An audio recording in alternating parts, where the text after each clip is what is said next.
completion of MEG1. And once MEG1 is completed, then you will again resume MEG5, maybe after 1 month. So that is the plan for this. Okay. Okay, ma'am. And I have made you the co-host of the meeting. So you can start the recording once you start the class. So thank you, ma'am. Thanks. Thank you, Dr. Prasad. Am I Yes. audible?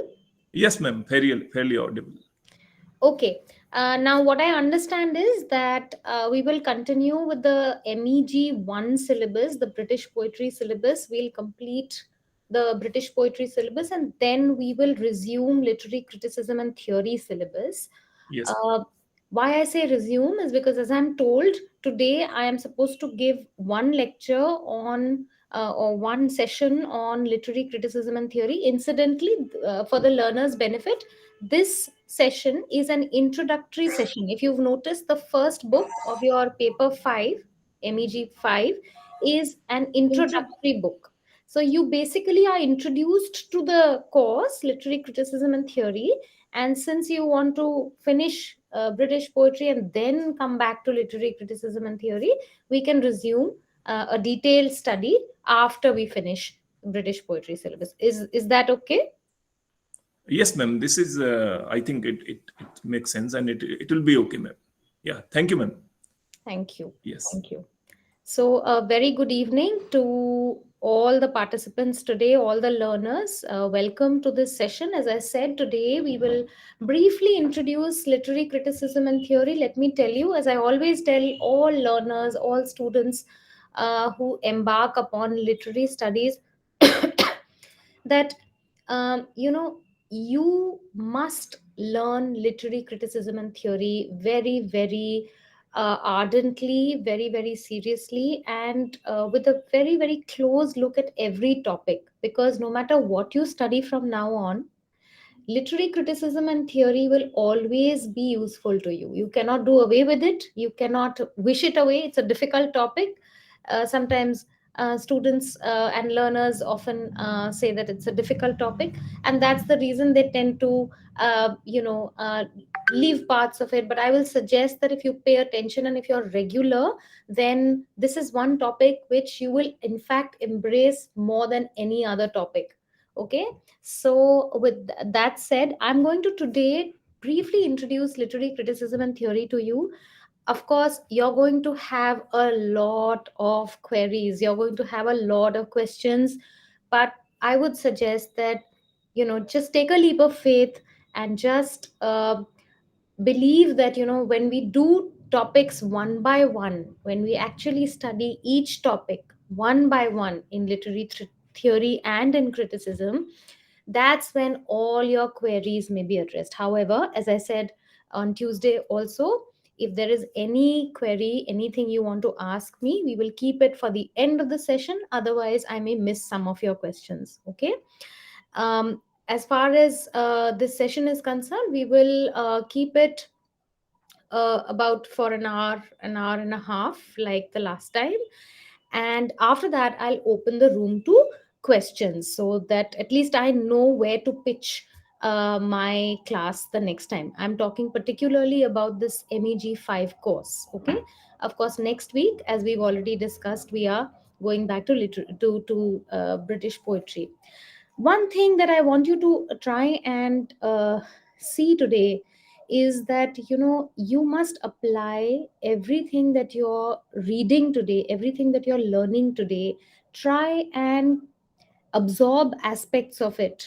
Okay, keep your minds open, try and absorb aspects of it to study your other courses. For example, your novel courses, your courses on drama, on poetry, all ultimately will be amplified in terms of their entire learning experience if you bring aspects of literary criticism and theory on them. Okay, now, without further ado, I'm going to try and share my presentation which I've prepared for you. But some reason I don't know why I'm not able to share it. Let me see.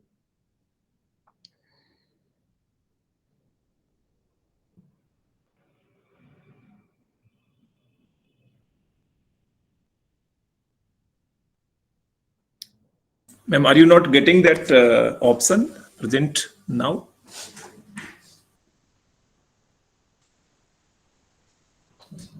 The learners will have to let me know if they are able to see. Uh, no, no, no. Yeah, we can see, teacher. We can see your presentation.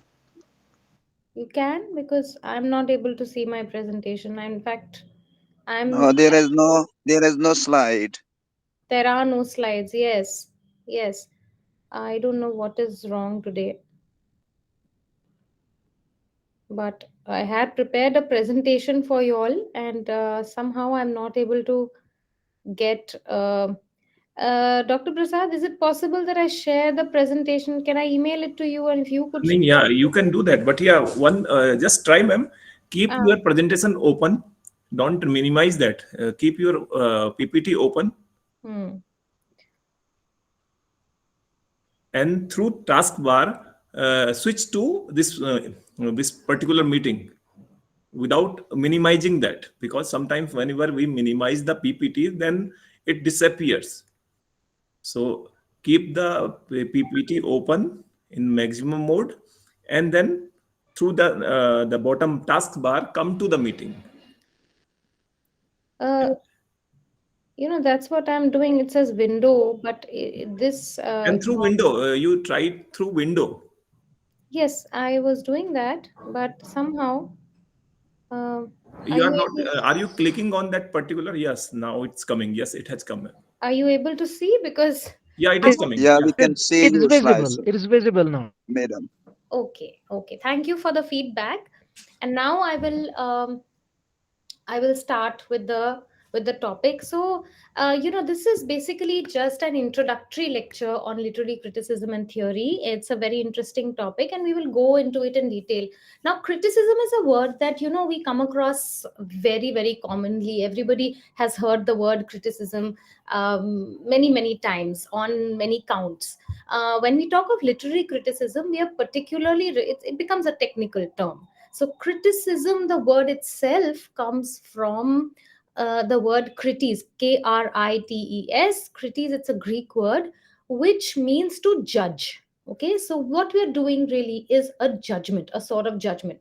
And that's where it takes its roots from. Literary criticism literally takes its roots from, Aristotle in terms of Greek. When we study literary criticism, we believe that it takes its roots from Greek, from Greece, and from basically Greek philosophy. And the two main important names here are Plato and Aristotle, and we will go to that in a while. But critique, as I said, means judgment. So, what do you understand by literary criticism? Basically, every time we try and understand, we try and interpret, we try and evaluate any literary experience, even if we don't articulate it as as a specific kind of experience, when we just have a certain expression about what we are seeing. We for example do a reading of an essay, or maybe a book, and we want to write a review of it. That itself is criticism. So it can be an amateurish response, it can also be a very sophisticated professional response, like when you see Johnson, Samuel Johnson writes, a very, very, and Dryden write very good. Dryden is in fact someone who's accredited with something called practical criticism. Okay, so he writes basically these commentaries, very elaborate commentaries on works, specific canonical works. On the other hand, literary theory is basically a very widespread term, particularly has gained currency in the contemporary times, and we'll discuss about it at length. When we talk of criticism, we must understand that criticism really is something that deals with analysis of a work of art. You analyze a work of art, you analyze a poem or a novel of a certain society, of a period, from a certain theoretical perspective. So, coming to what is literary theory then? Now, literary theory is basically and organized, systematized analysis of literary texts. Okay, it's the organized, systematized analysis of literary texts. Okay, so what you're doing here is basically, if you look at when you say organized, systematized analysis of literary texts, which also means including the entire institution of literature. And here I say literature with a capital L, because here you are actually looking at the interpretative strategies that can be applied to these texts. Okay, so contemporary theory, contemporary literary and cultural theory, in fact, involves very conceptual, general, political, methodological questions within cultural practices. So, one thing is to look at literary texts and to seek modes of interpretation of how knowledge can be formed, how knowledge is distributed, how is knowledge taught in the classroom. Okay, what is the philosophical basis of metaphors, of images? What is the historical location and sources of texts? Psychological roots of particular kind of images. What are the psychological roots of images, of representations?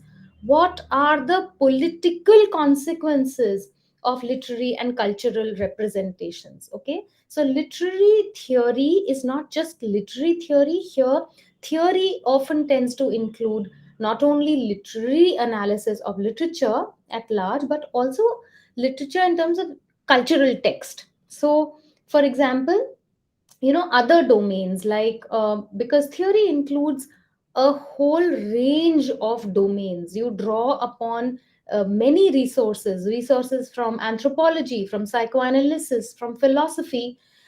In addition to traditional literary criticism, you draw on so many domains, which is anthropology, psychology, philosophy, and that becomes the necessity, that becomes the reason for us to uh, uh, further, in a very organized way, in a very specialized, nuanced way, we get to know about our own interpretative strategies, our own idea about how we perceive things. So for example, theory is speculative. It's always okay, it could be this. If I look at it through this window, if I open this window, this is how I can speculate on meaning making, on practices of representations, on assumptions, on knowing what are the assumptions underlying how I read a text or how it is represented.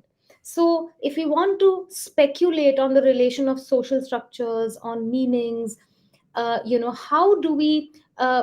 These are things that are not always. When you say speculation, it is actually, again, as I said, these are windows that may open. You may see it from a feminist perspective.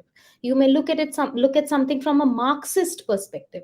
Depending on what is the framework, when we say it's an organized study of something, we are also saying that it is a very, very specific kind of framework.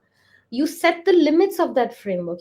These are the limits of my, this is the framework within which I am viewing a particular literary text or a particular cultural text. I'm looking at an artifact, a work of art, or anything. It could actually, as I said, theory is the practice of reading, how we read.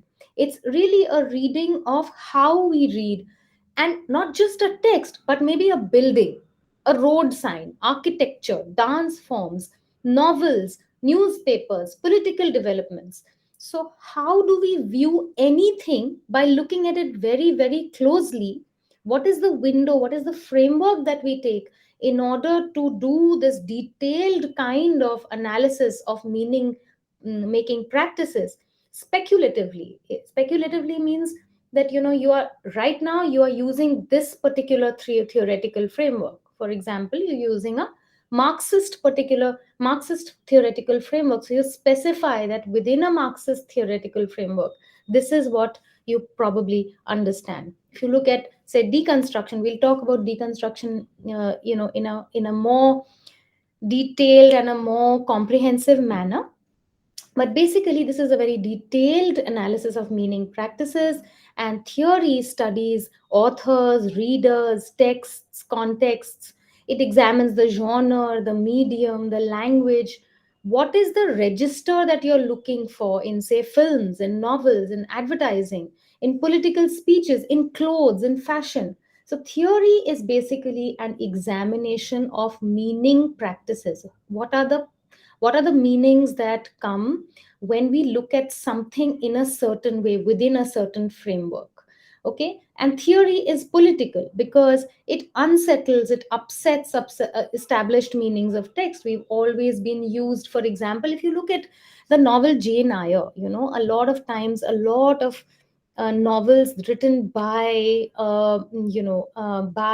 erstwhile colonizers was read in a manner which occluded the fact that certain it just literally glossed over certain facts. Jane Eyre, for example, um, doesn't talk about how money has been earned by those upper class British families, but in fact there's just a small detail that passes within the text that this wealth had come from plantations in the east, and that involves slavery. So those details just slip into the text, but they're not really given wider credence, and that is a political act. How text literally masks certain details which don't get that much representation.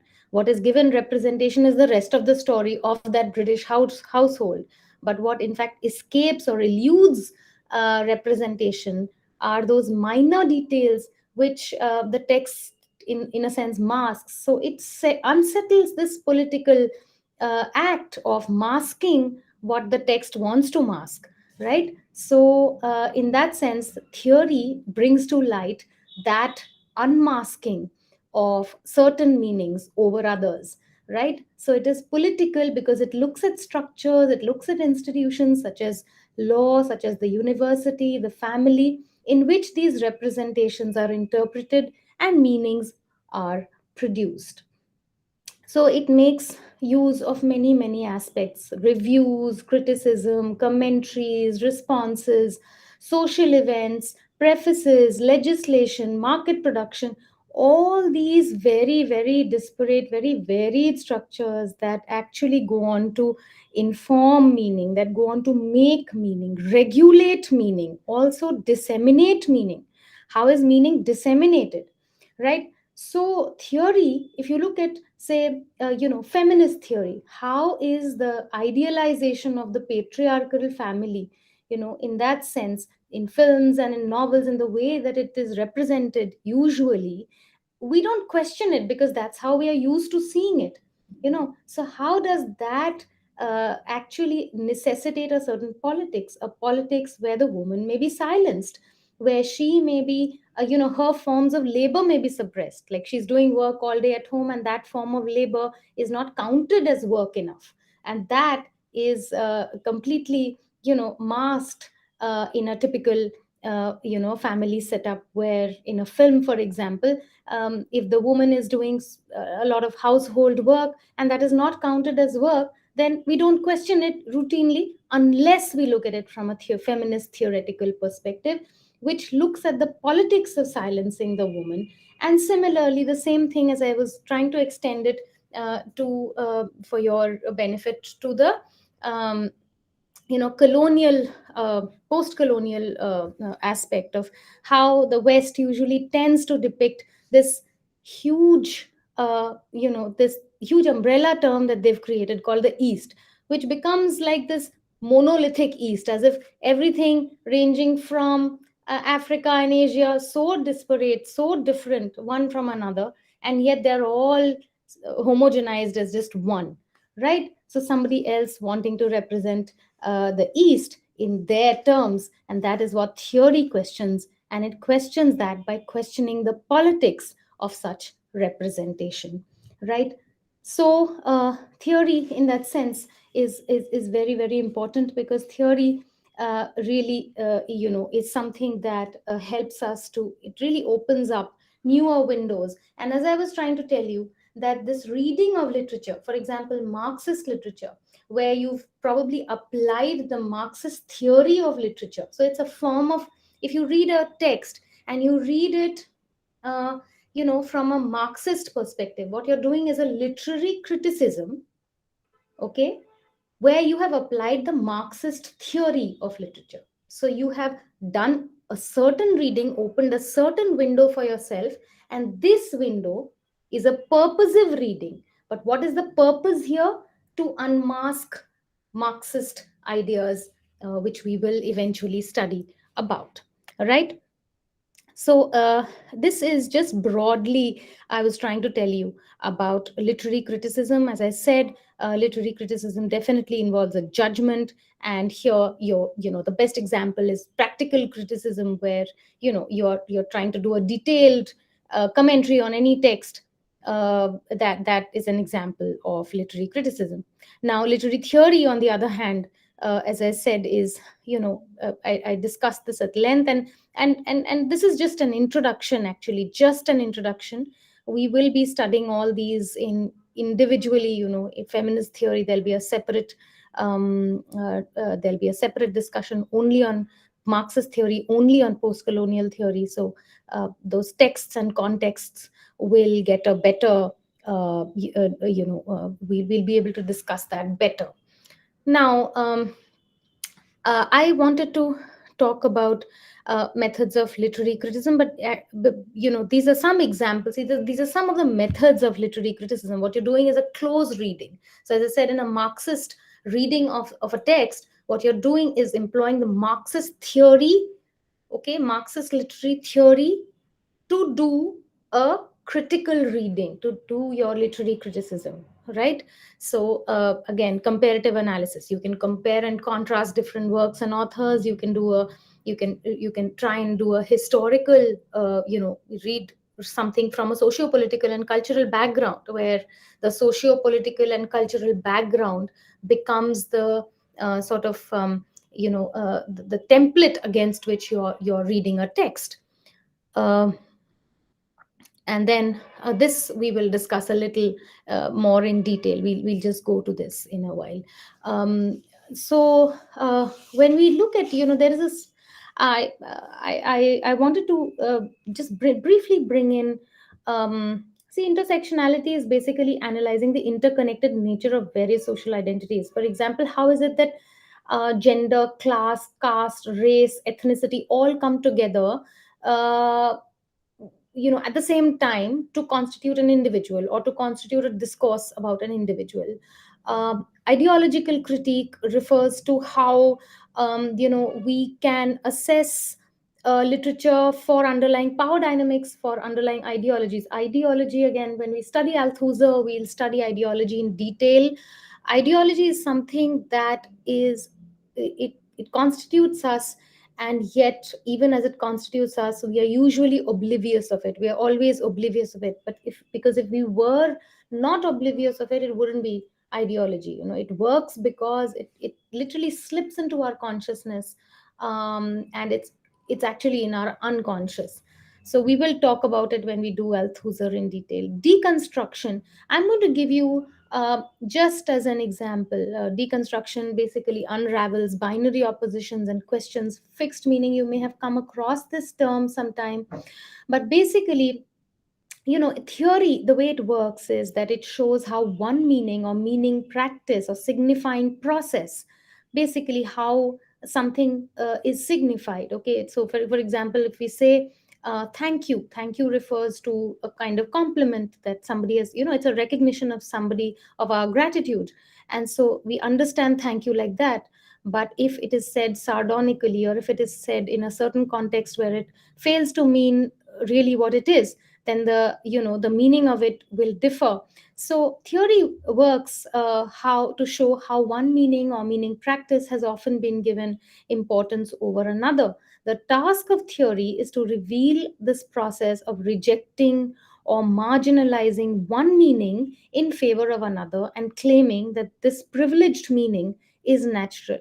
For example, as I was giving you this example of how sometimes the East may be represented as this monolithic East, whether it's somebody from Asia or from Africa. Stereotypes about the Orient may be created, and these stereotypes actually go on to function as if they are the reality, as if they are real, whereas they are only representations, and they only exist in the representation done by the colonizer. So plenty of examples which we will find. There's nothing natural about these places. There's nothing natural about how, say for example, the East may be represented as this bizarre place, as this place which is very strange, which is very exotic, very erotic, very bizarre, very strange, very beggars belief. It's something that you can't believe. It's so radically, oddly strange. It's so eccentric. Whereas it's also the place where one can get a lot of wealth, and it's a very rich material source. So this is something that is basically representation. It, the reality of it is never questioned, because it operates as if it's natural, as if that's the only possible signification that the word East refers to. Whereas and when we study this, we'll take up examples to understand this better. We'll actually do it. Theory basically operates as praxis, as practice. So when we do it in practice, we'll be able to learn it even better. Okay, now theory, as I said, criticism and theory are interconnected. Criticism often draws on theoretical frameworks for analysis. Theory also benefits from real world examples provided by criticism. And there's a certain dynamic interaction. Theories evolve based on the insights gained through critical analysis. Now, I'm going to go to something which is, I'm going to briefly give you an overview of how, the history of literature in Western, in the West really developed. Okay. Now, if you see the way that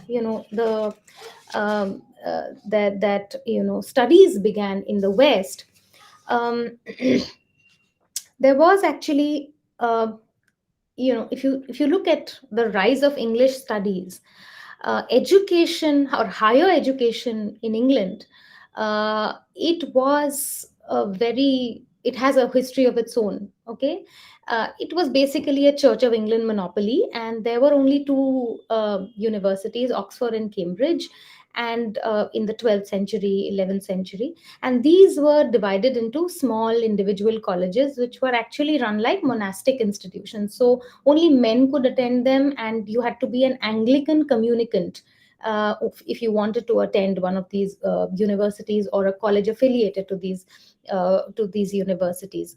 And anybody who was Catholic, Jewish, Methodist, atheist, child, somebody who's a woman, these they were definitely debarred from these professions, and also from these colleges. They were not given entry. They were not allowed to attend these colleges. And it's only this only changed in the 1820s. Even in these institutes, what subjects learned, what the individuals got to learn, were classics. Like they got to learn ancient Greek and Latin literature, or they learned about divinity, which was, again, you had to be ordained into it. And then they got to learn mathematics. So there were very specific subjects that were taught in these universities, and it was a very exclusive preserve of the aristocrat and of a certain religious faction. And so it was very, very exclusivist. Okay. And this continued right up till the 1820s, and the breakthrough comes in 1826, when a university college is founded in London. And this starts to this has a charter for the first time to award degrees to men and women of all religions. And this is quite a first. Okay, so what you see, from here on, something really changes. And what you see gaining ground is critics like Matthew Arnold, F.R. Lewis, and we will study about their ideas on criticism when we come to them. But Matthew Arnold in the Victorian age, and then followed by F.R. Lewis, and then also T.S. Eliot, they have a very specific idea of the English tradition, and then they have a very specific idea of the function of criticism.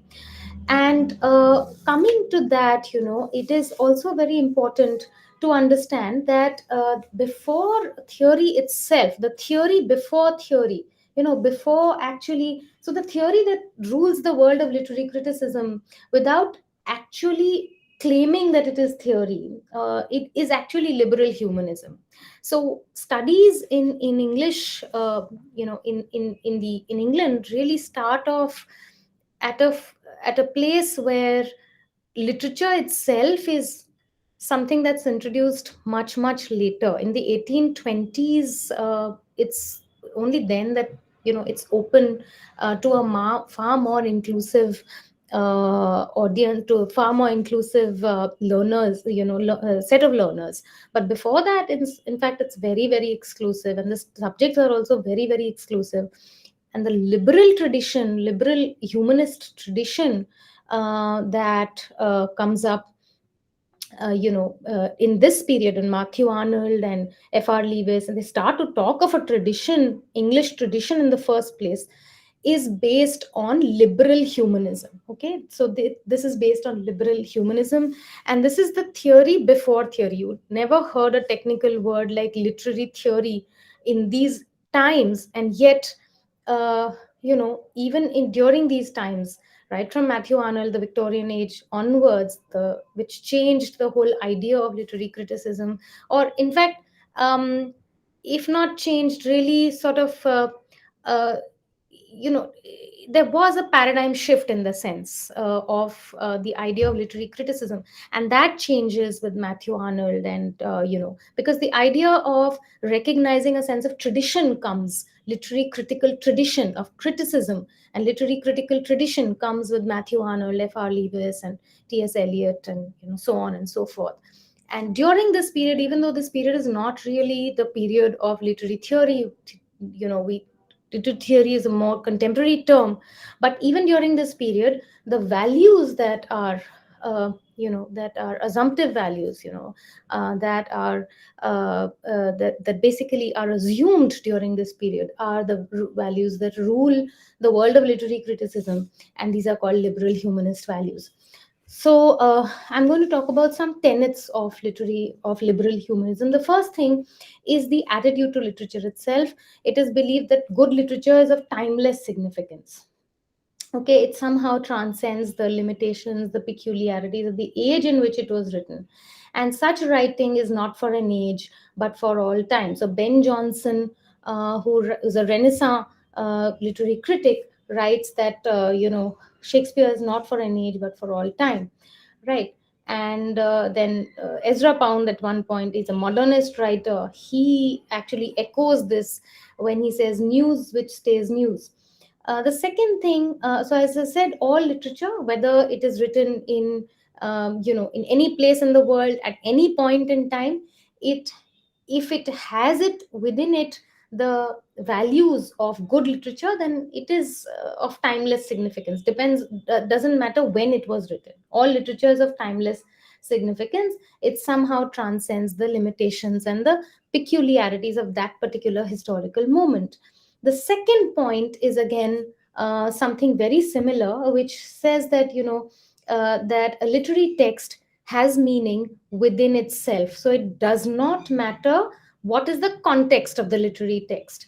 Like, for example, if the socio-political context, the context of a particular social background or political situation, or literary historical, the work can be the product of literary influences of other writers. There can be other writers, like modernism is a time when writers are influencing themselves in a big way, and romanticism, neoclassicism, all these writers are influencing themselves in a big way. But liberal humanism believes that literary historical aspects do not influence the value of a text or the meaning of a text, and that the literary text contains its own meaning within itself. So socio-political, literary historical, and autobiographical. So whatever the individual's personal life may have been, like when we read a lot of writers, for example Thomas Hardy, we tend to read his novel as if there are trying to look for autobiographical elements within his novel. All right. And then there are many others, D.H. Lawrence, so many writers. We try to look at the autobiographical aspects of the novel. But liberal humanism says that these are really, not correct. These are fallacious aspects to be looked at. A text has its own meaning, a literary text has its meaning within itself and does not need the elaborate process of placing it within any context, whether that context be socio-political or literary historical or autobiographical. So the value of a text is as it is in itself, or the words on the page, and that you must do close reading of the text, the words on the page, if you want to derive meaning from it. The third point is that the text, Matthew Arnold, in fact, says that the true business of criticism, he says, is to see the object as in itself it really is. He says, and I quote, to see the object as in itself it really is. These are words by the 19th century, the Victorian critic Matthew Arnold. So basically, you shouldn't have any preconditions, political preconditions. If you are politically affiliated with the writer, or if you're against him or her, that shouldn't change your attitude. You should have no preconceived assumptions or no prior ideological assumptions relating to the text or the writer whatsoever, because that does not change the meaning of the text, according to liberal humanism. The fourth point is that human nature is essentially unchanging. Passions, emotions, situations are recurrent. They are seen again and again through human history, and therefore continuity in literature is more important than change, than innovation. And so if you see Samuel Johnson, he often denigrated Lawrence Stern's very postmodern novel, Tristram Shandy, because he said it's too it's too novel, it is too original, and therefore you don't need that kind of innovation, because ultimately, as the 18th century definition, the neoclassical definition given by Pope, what oft was written but never so well expressed. Pope says in his essay on criticism, what oft was written. True wit is nature to advantage dressed, what oft was written but never so well expressed. These are words by Alexander Pope. So, as if, what he means is uh, that whatever is written doesn't matter what is, when it's written, doesn't matter how it's written, because ultimately, if it's true, you don't need too much innovation. You need if it's witty, it is going to be witty. You don't need to be innovative. You don't there's a kernel of wit in it, without adding too many purple passages, too much purple prose. So in that sense, human nature, because it is essentially unchanging, and that the individual is only a function of the larger human species. We're only a representative, a smaller subset of the larger human species. There's nothing exceptional about one individual or exceptional about an individual. Um, so I mean, the passions and the feelings and the emotions that human beings experience are all the same, and therefore continuity in literature is more important. Therefore, a true wit is nature to advantage dressed, what oft was written but never so well expressed. It is not innovation that defines literature, but in fact, sameness, the idea of what is truly human, that defines literature and that defines wit. Now, he also says that the purpose of literature is the enhancement of life. The liberal humanist says that there is, if you want to propagate human values, enhance life, literature and criticism, if they become directly political, then they're going to be propaganda. They're going to, so Keats says we distrust literature which has a palpable design on us.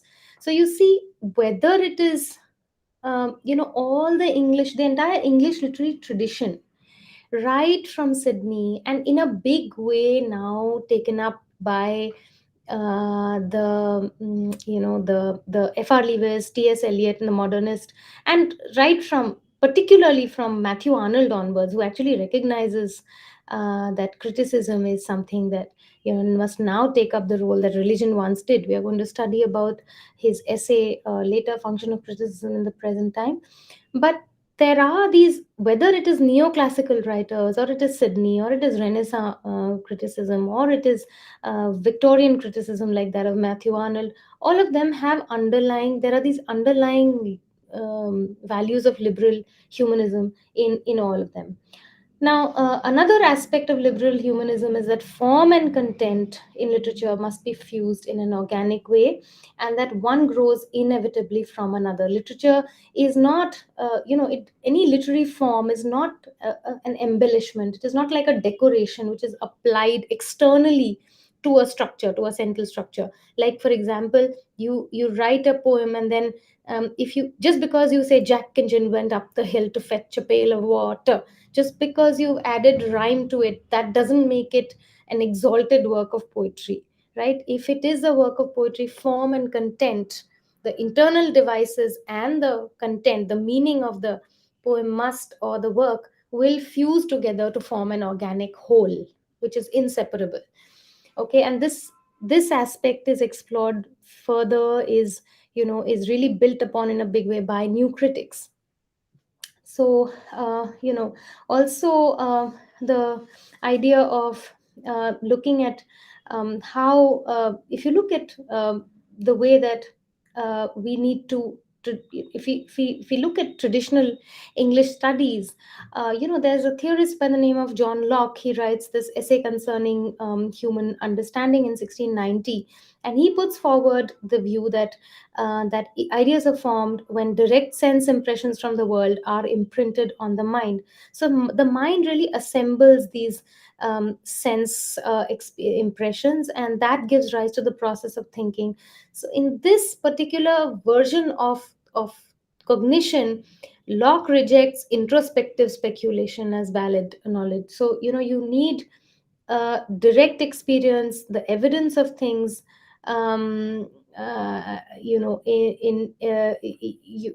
what you need to organize knowledge. You need direct experience, you need the evidence of things, and that these values together, which we today call liberal humanism, is what we see in this entire period of, particularly from Matthew Arnold, when we talk of Matthew Arnold, but also in the entire English literary tradition before literary theory actually comes to us as a technical term. Now, when we talk of Plato and Aristotle, if you see, Plato is actually, is the first critic to develop a reader-centered approach to literature, and he tried to think of, consider how drama tried to, that really affected the audience. So tragedy, for example, he said, should stimulate the emotions of pity and fear cathartically, should work cathartically on by drawing on a particular band of emotions, pity and fear. And this was, he caused this catharsis, and the effect that these emotions produce are catharsis. These emotions are exercised, they're not exorcised, they're not got rid of, but the audience identifies with the plight of the central character, because these emotions, this band of emotions, pity and fear, is exercised rather than exorcised. And as I said, when we do this further, we'll know even better. But this is something that Sydney, again, Plato differs. Plato and Aristotle both have a very mimetic orientation to any work of art. What that means is that, this word mimesis, I don't know, have any of you ever heard this word mimesis? I wonder if you have any introduction to the word mimesis. Please unmute yourselves and let me know if you've ever heard the term mimesis or imitation.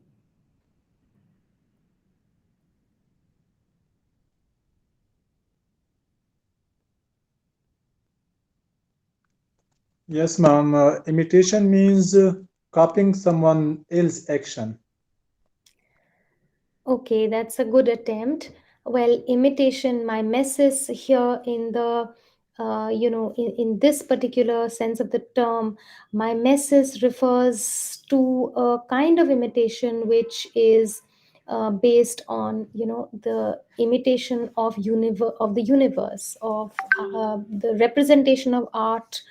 When we represent anything in the universe, we represent it through imitation, or we represent it through, the whole idea of representation is through imitation. If you want to represent anything in the universe, you must represent it through the idea of imitation. Now, that's where Aristotle and Plato are going to differ. For Plato, there is an ideal realm of things, and anything in this world is a copy of that ideal realm of things. So poets, in that on that count, they start deviating from the truth which is embodied in the ideal form of things. Whereas Aristotle believes that, imitation or mimesis is the basic impulse of, he's a biologist, so he believes that imitation is the basic impulse, it's the most natural impulse. So you can't, it's for Plato, imitation is a bad word, mimesis is a bad word, because mimesis, the word itself is not bad, but the effect of mimesis is not, is bad, because it corrupts the original. The original is pure, is an ideal realm of things. And the more you copy, so the poet, for example, copy, what he copies is a copy of a copy. He doesn't know the ideal realm of things, he fails to contemplate the ideal realm of things. What he ends up doing is contemplate only a copy of a copy which is available on this earth. So we're going to study that aspect of difference between Aristotle and Plato in detail, and that's how their attitude, their orientation to any art or any work differs a lot, because of their difference in their orientation towards the word mimesis, right?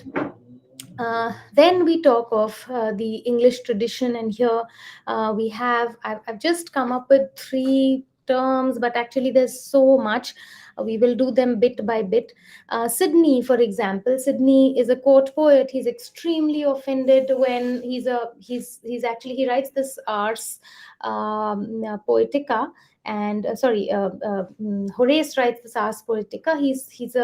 He's a Roman poet, and then Sidney is he's the first English critic, and he is actually an epitome of Renaissance poetics. He is a court poet. He's a courtly, he's a poet in the court, and he's someone who, anybody in the Renaissance, anybody who tries to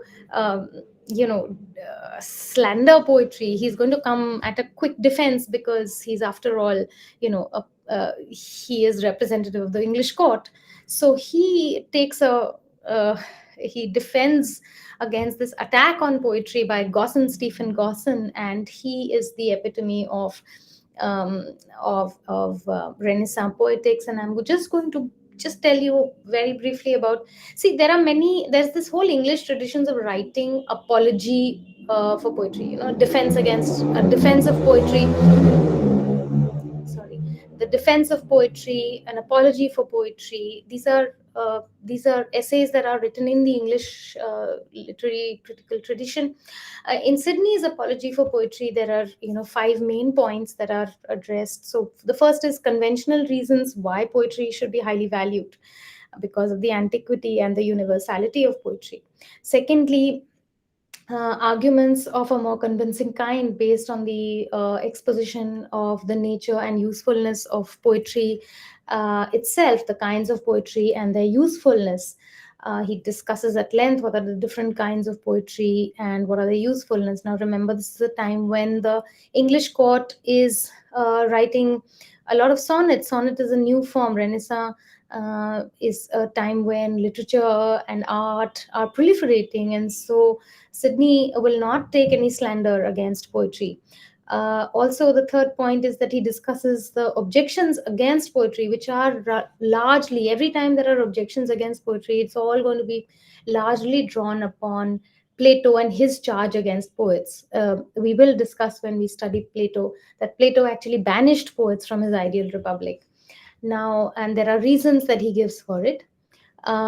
So, throughout Western literary critical tradition, we are going to keep on, sometime or the other, some way or the other, we are going to keep on coming back to Plato. That's why when we start with Plato, we do it, it's very important to read Plato. And I will suggest that, whenever if you are planning to, even though we are going to do British poetry and complete that syllabus first, I will actually appeal to you to read Plato's Republic, the Republic by Plato. uh, at least, if nothing else, read the first chapter, so that you know the context of the Republic, and try and read the chapter 10, the final book. It's called book, actually. The Republic has chapters, and they're called book 1, book 2, book 3. It's not a very lengthy book. Don't misunderstand when I say book. It's not really a whole big 10 sets of books. They're chapters basically, but they call book 1, book 2, book 3, up till book 10. So I will suggest to you that it'll really help you if you start studying, though you're doing British poetry, but start studying the Republic. Read the Republic, book 1 and book 10 at least. Okay.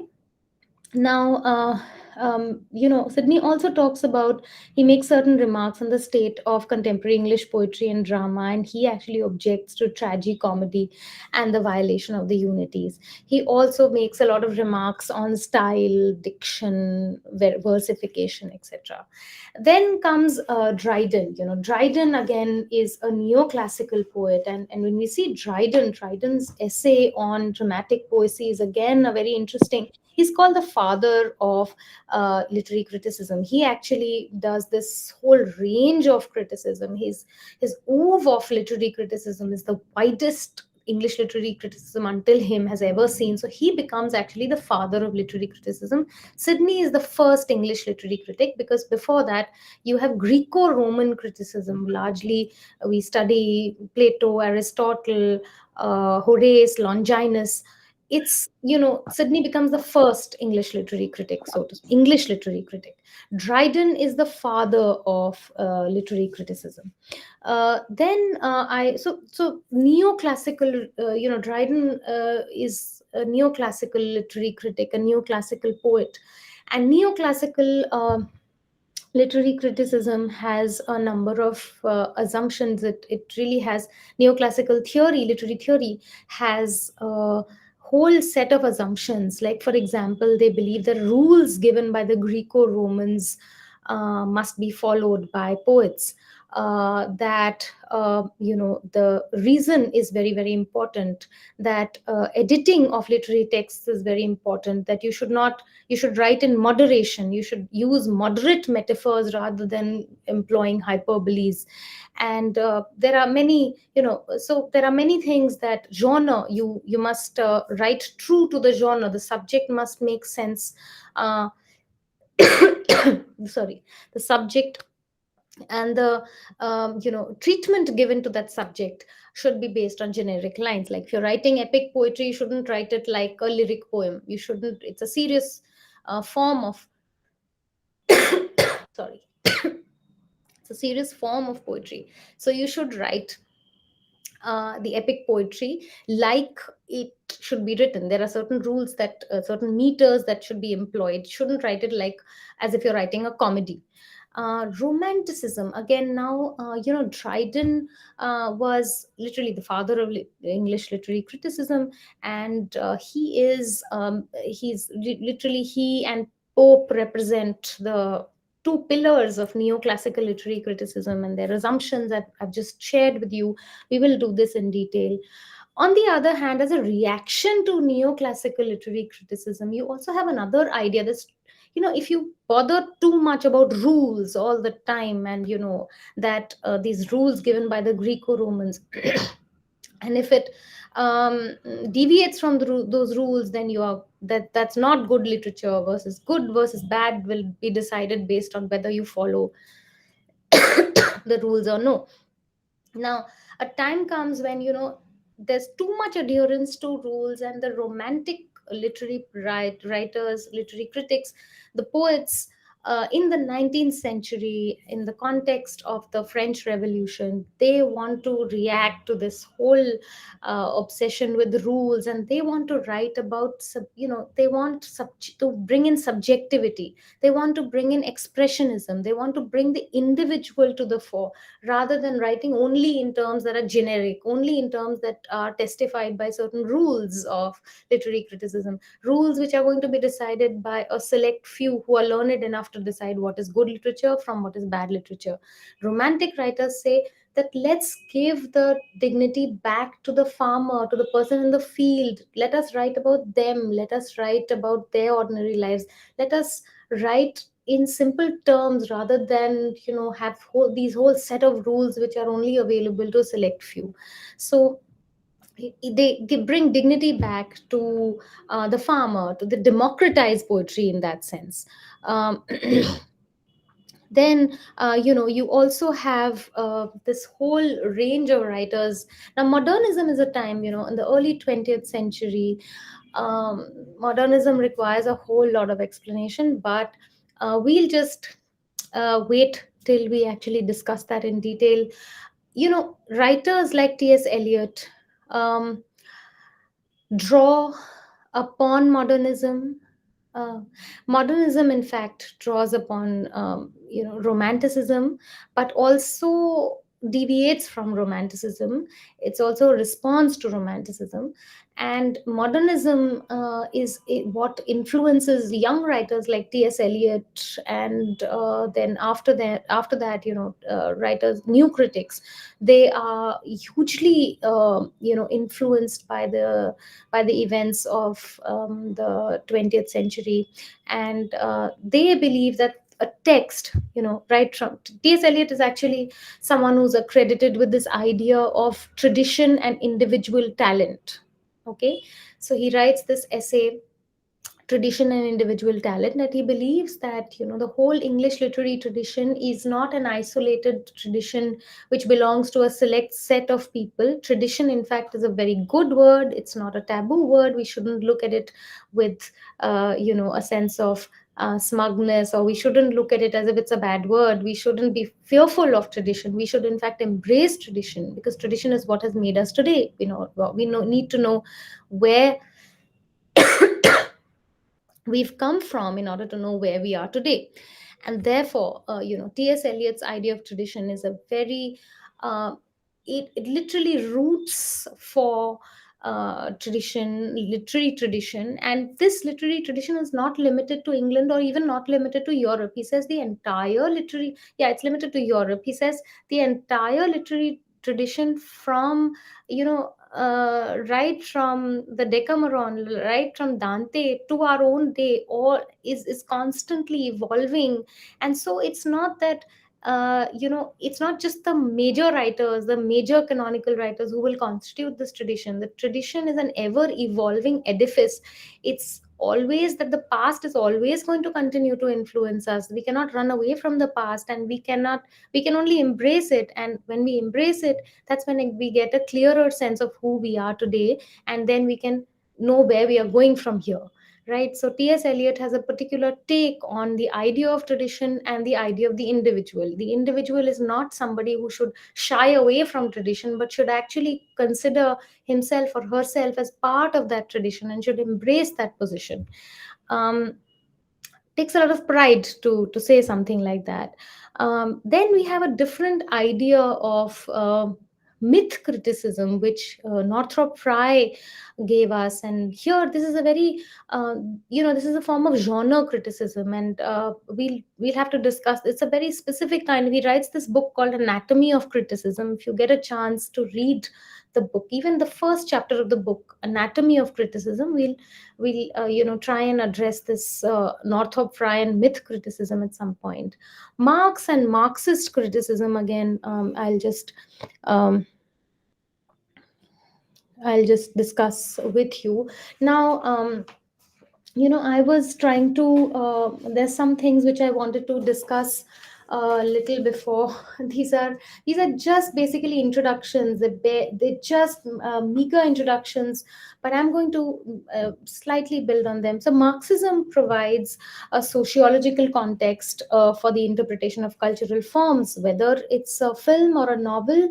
It locates all cultural forms within social and economic conditions that are there in a particular society. So it believes that cultural forms reflect social conditions, and the film or the novel or the story reveals the truth about classes, about class conflicts, about power relations within that society. So even the aesthetics will is something that's determined by class. Now if you look at any novel, whether it depicts middle class life in a small town, or whether it depicts urban middle classes in a metropolitan city, are all ultimately aspects of culture, and they give us a link between, or they allude to a link between literary or cultural artifact and the social and economic conditions in which that artifact is formed and exists. So for example, if you're talking about a village, a story set in a village,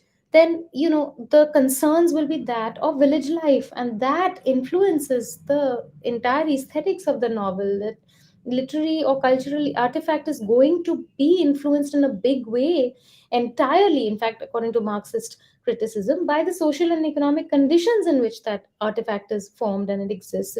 There's this completely doing away with that idea of liberal humanism we discussed earlier. So for example, movies sometimes depict an individual's fight against social evils in an age where corruption is very rife, and that can be treated as a social problem which can still be solved. So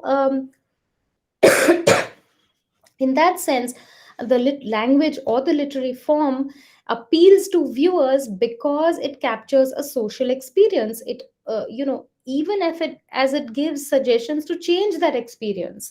So the socio-cultural, the economic aspects of society are seen in traditional Marxist terms. They are the traditional they are aspects of traditional Marxist terms. So a Marxist view of culture looks at a social referent. What is a social referent? Anybody, can you just guess what a social referent then would mean?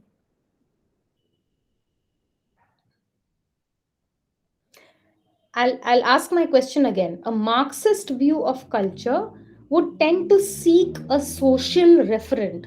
What do you think I would mean by a social referent?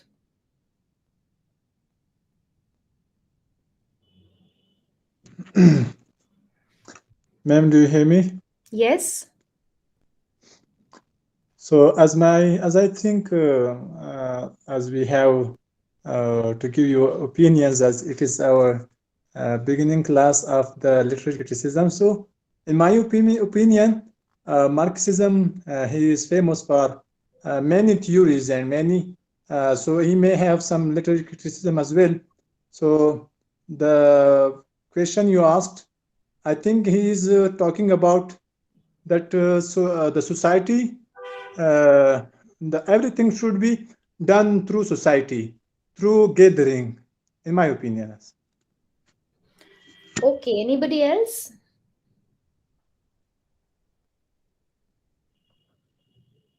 Anyone else?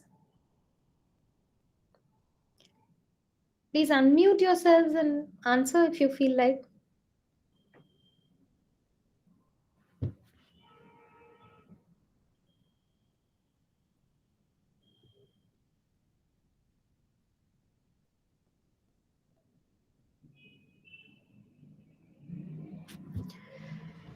I'm not seeing any hands up.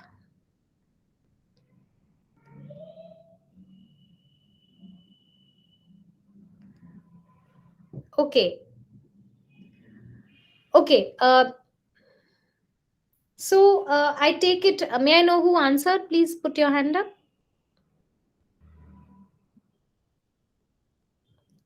Somebody just answered. Yes, it was Mr. Syed Shahabuddin Adib. Okay, Mr. Adib. Yes, you may put your hand down. A social referent, you're not far from the truth. You're actually you're actually quite close to what I was expecting as an answer. I said that a Marxist view of, please unmute yourself. The Marxist view of culture actually seeks a social referent. Now, here, when I say social referent, is not actually a word used by Marx, it's a word used by a Marxist critic called, in fact, a sociologist. His name is John Hall, and he uses this word in 1979. It's called social referent, and it describes, he's talking about the themes and the representations within a work of art that somehow refer to the actual prevailing conditions, social conditions, the context, the conflicts within society, right? So he in fact is talking about what are the aspects, the like you also pointed out, aspects of society, and here he's referring to the themes and representations within a work of art that refer to the actual existing social conditions, the contexts, the conflicts, etc. So, if there are aspects of tensions, exploitation, problems, the work of art, which is actually a product of human imagination, helps us understand our real world, and that becomes a first step for change. You get the work of art is, for the first time by the Marxist critic, is looked at from the point of view of reflecting or reflective of or representing the class conflict, which traditionally, before the Marxist understanding of literature, it was the text was, as I said, from a liberal humanist point of view, text is autonomous entity, and no matter who's writing it, no matter what conflict ridden place they're writing from, or whatever peaceful place they're writing from, or very upper, like I just mentioned a few, if a movie, you see a movie from a very urban urban space, and that's representing upper class urban space, as if to say that both the stories are the same, as if to say that it doesn't matter what is the context, what is the place, what is the social context of that writing, in that sense. So the Marxist literary uh, theory actually looks at the very contextual reading of art. It locates art, its author, its production, its reception within social contexts. So that again has parallels with other forms of critical thinking in the late 20th century. You will come across terms like new historicism, cultural materialism, which we will also study later. But these seek to unravel processes of monetary exchange, the idea of authority, of power, of who has power over whom, what are the dynamics of institutions, what are, for example, aspects that influence poverty, for example, will influence the social context within which a person is writing. So both the production and the consumption of the artifact, cultural artifact, is going to is going to be influenced in a big way, and the Marxist literary critic is going to get to see that, is going to point out to that. Okay, now also I will draw your attention to briefly to colonialism.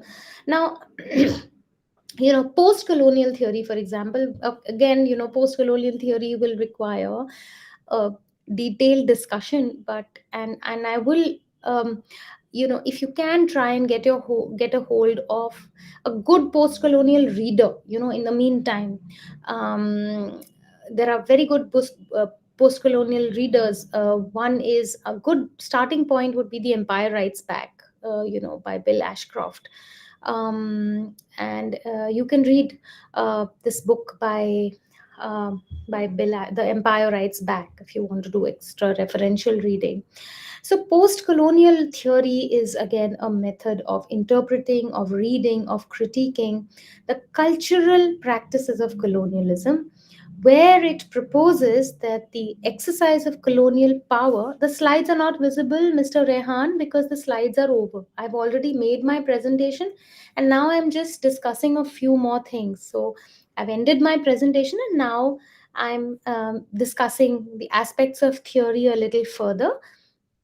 Yeah, okay. So it's a method of, as I said, post-colonial theory is a method of interpreting, reading, and critiquing the cultural practices of colonialism. So it proposes that the exercise of colonial power is actually also the exercise of racially determined powers of representation. And we are going to do this in detail. How does colonial power exert itself? It exerts itself not just through brute power, not through brute force. People don't go on actually, when the colonizers came, they didn't rule, or they didn't get to rule just by going and killing everybody. What they actually ended up doing was instituting language to create that domination. So what they did was that they created stereotypes, like they created stereotypes about the Arabs. They created stereotypes about the Chinese. They created stereotypes about Asians, and so they had these stereotypes that they created, and these stereotypes went on and on and on. And what do stereotypes do?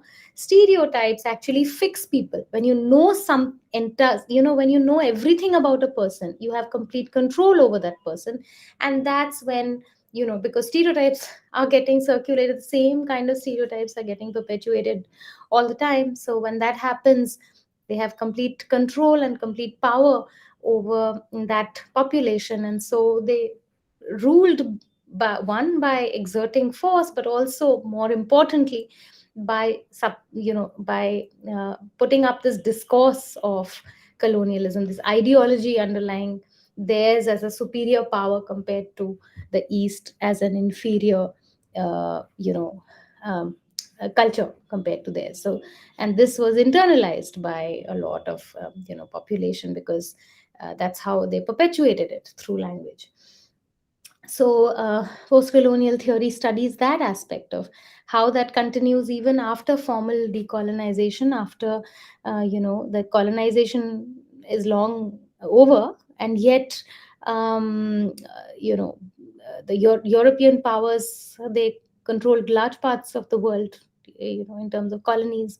And even though that colonization is long over, people have acquired freedom, nations have acquired freedom, and yet in the representations of the East, this kind of domination continues today. And a lot of African writers actually talk about this in terms of language. Especially one big debate is that should we write in English, or should we write in our local language?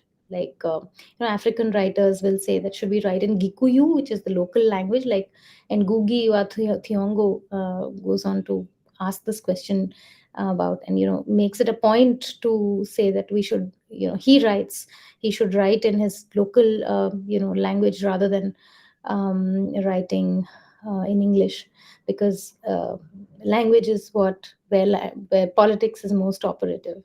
So that becomes, for the post-colonial subject, a matter of questioning, a matter of questioning of identity. And that's why they use this term decolonizing of the mind. It's important, you've already decolonized as a nation, but you need to decolonize the mind, right? So there's also then we will also try to read about post theory, what happens after theory. So theory is one thing, but theory also met with a lot of reaction. In your first introductory book, actually, there is also a small subset which speaks of Indian aesthetics, and I'm going to talk of that as well. But that may be a relatively new topic for you, so I'm going to introduce that to you, about rasa theory. Affective category, like rasa theory is an affective category that has to be studied, in terms of different rasas, like the Shringar rasa, which is basically something that you see in, which validates itself in terms of heroism, very so rasa theory is basically something that talks of relish, something that talks of, then there's bhav, and there are many aspects of Indian aesthetics which we will also study. You have a portion on that too, but we will come to that later. For now, I think we, as an introductory lecture, I hope I have been able to introduce the topic to you. Um, you have to study each topic in detail, and the books that are available to you, you have to read them, and also the essays written by those theorists. Yes, Mr. Najibi. Mr. Najibi, would you like to say something? Yes, ma'am. I have a question. Why is it called colonialism? This is the first question. And who is called colonialism? Okay. See, when we study the technical term colonialism, is a term that is specifically with reference to what has been called the holy trinity of post-colonial theory. Okay, so here we are referring to Edward Said, Homi Baba, and in the Indian context. I'm talking about the Indian context. We are going to speak specifically of, and why I speak of the Indian context is because that's what we are referring to in terms of your syllabus also. So Homi Bhabha, Gayatri Spivak, and Edward Said, they are the post-colonial theorists. And coming to the term colonialism, specifically as Edward Said talks about it, he specifically, these are all, Western academics. So they're all actually Western academics. And there, when they talk about colonialism, they're specifically referring to Europe's colonialism of the world. Particularly, when Said speaks in his work Orientalism, he is referring to how Britain and France, in particular, dominated lands in the world, dominated parts of the world as different, as disparate as Asia and Africa. So, Asia and Africa, two ends of the world, but colonized in a big way. You understand the word colonized, right? Colonize, colonialism, and imperialism are again terms that involve settler colonies. They controlled and governed these lands on the basis of racial superiority, particularly Britain and France. Okay, and after largely from 1940s to 1960s, most nations achieved uh, freedom. So they, some became included in the Commonwealth of Nations, but many nations got territorial freedom. So these are terms. Colonialism specifically refers to Europe, and basically European control of the rest of the world, where they had settler colonies.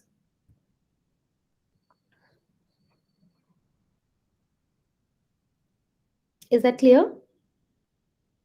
Yes. And one more question. Sorry to apologize. Please. How many types? How many types of colonialism do we have in literature or in the world? For example, how many types of As I colonialism said, do we have? the word colonialism in theory, and we are speaking specifically in terms of literary theory. So, in terms of theory, we are specifically referring here to Britain and France occupying or settling colonies in the rest of the world, particularly with reference to Africa and Asia. So, this is a theoretical term. When we say colonialism, we are referring to Europe's control, and particularly Britain and France, control of the colonies in Asia and in Africa.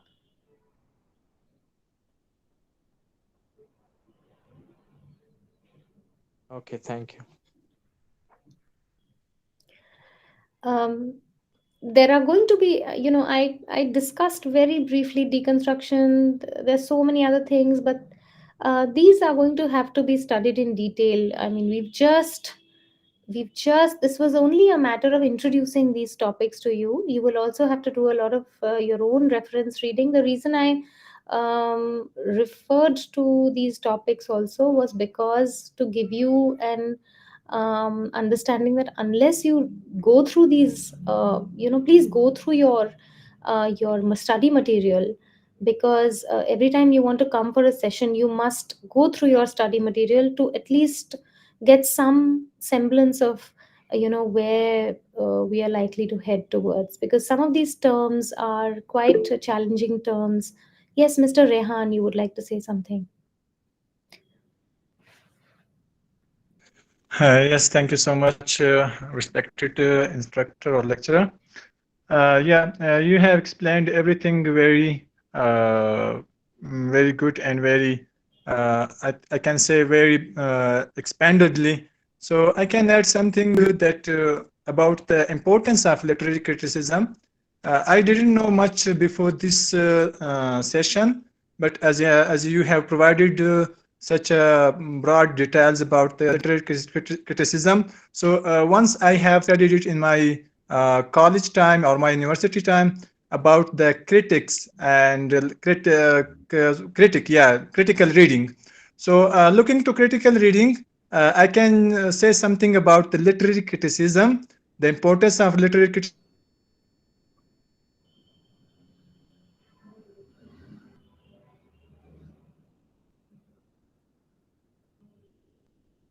criticism as I have. The important thing that we can find out from the literary criticism is specific topics or specific words from different writers.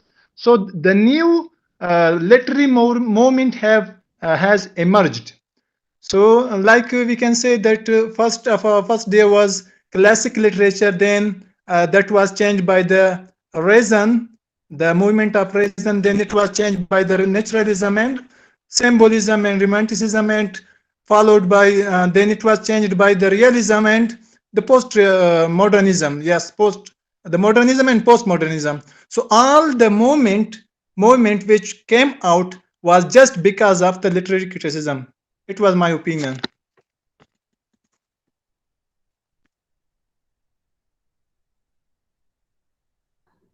That's a very good observation, Mr. Rehan. I'm glad that you could correlate what you have read earlier with our discussion today. I'm sure that you will be able to gain a lot from the study material that you have.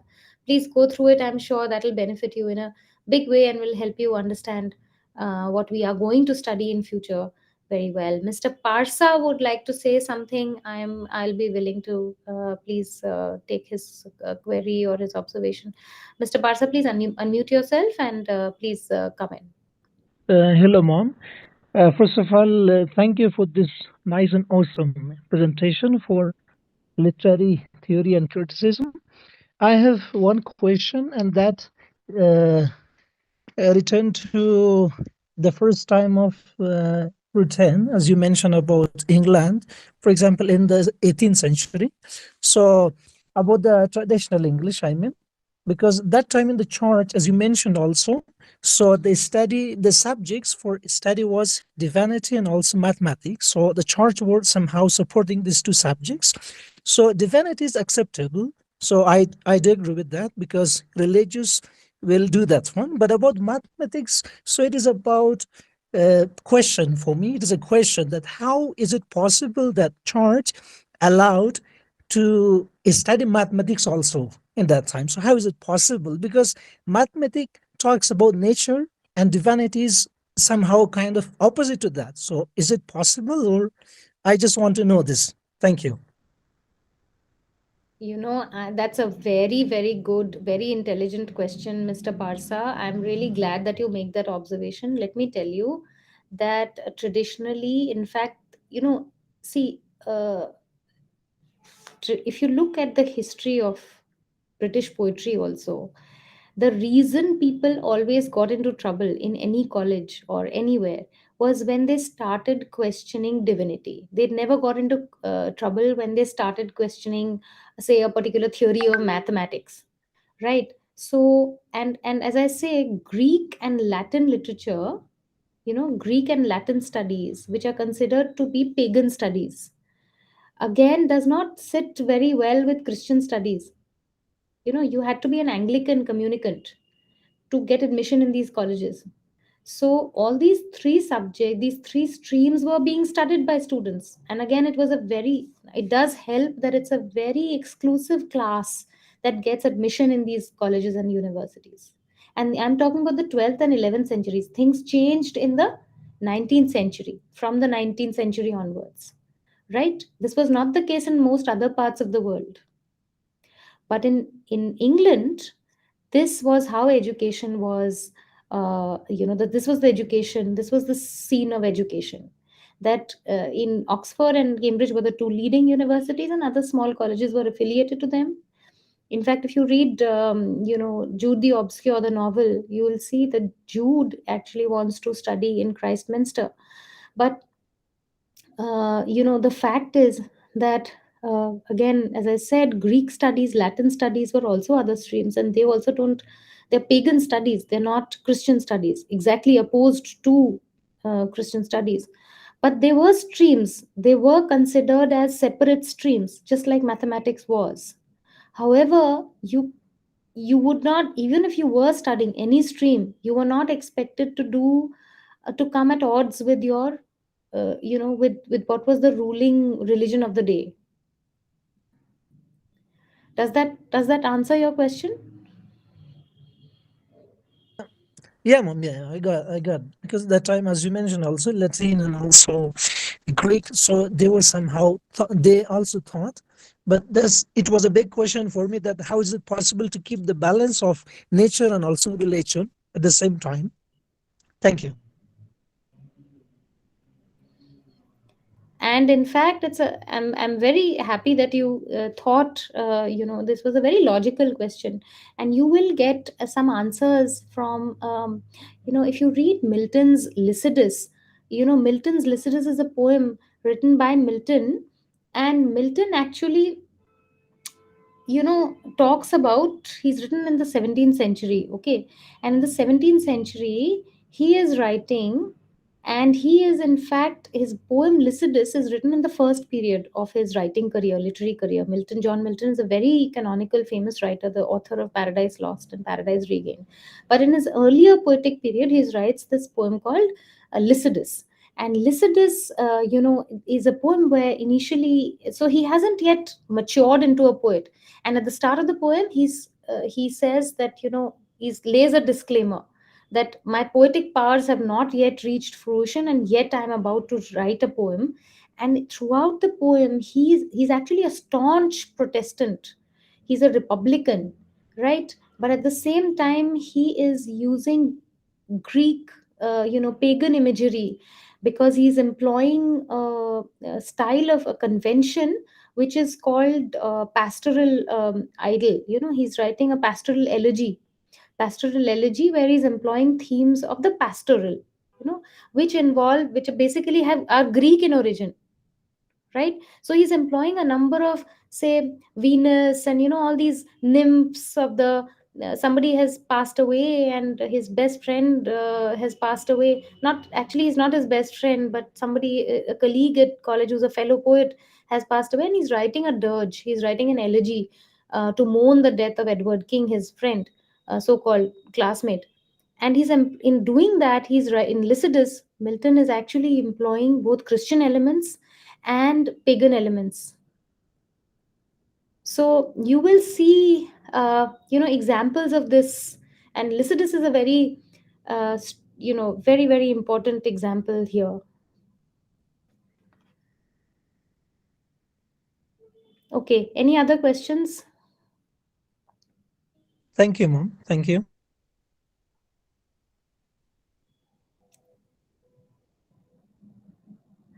Okay, I'm assuming there are no other questions. Okay, so please read your material. We will take it up one by one. Your books, we'll take up your study material, one book, each block we'll take up per lecture. But until then, please keep yourselves prepared. We'll go in the same order as your books and as your study material, your blocks. And as I told you, I would really like you all to read Plato's, because that's what we'll start with. So Plato's Republic, please read whatever chapters you can of Plato's Republic. I'll be doing an overall discussion of Plato's ideas and Aristotle's ideas, but I think it'll help you if you can read some aspects of Plato's Republic. Okay, so as I see, there are no other questions. Can I end the session now?